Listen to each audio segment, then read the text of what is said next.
Para pelaku tindak kriminal di jalan lintas perkantoran Pemkab Banyuasin dihajar massa dan satu pelaku lainnya dihadiahi timah panas oleh petugas kepolisian.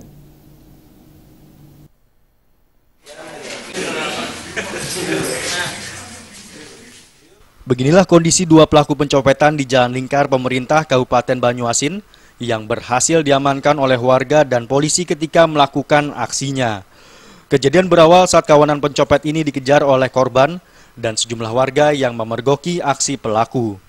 Satu pelaku bernama Andrianto atau Anto berhasil ditangkap setelah sepeda motor yang digunakan menabrak hewan ternak sapi milik warga dan akhirnya dihajar massa hingga babak belur.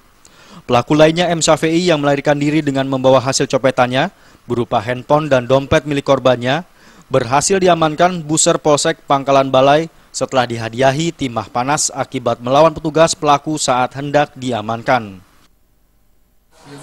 Terus gimana tuh, pas gimana ya? Lewat Jalan Lingkar atau lurus ya? Lurus? Lurus. Ah, cara ngambilnya mana? Siapa? Mana ngambil? Cara kau ngambilnya mana? Mana? Potong, mepet. Pepet. Sampai, terus? Mat, ngambilnya. Posisi tasnya di mana? Tas apa dompet? Dompet. Dompet. Selidiki berdasarkan keterangan saksi dan korban, kami dapatkan identitas pelakunya.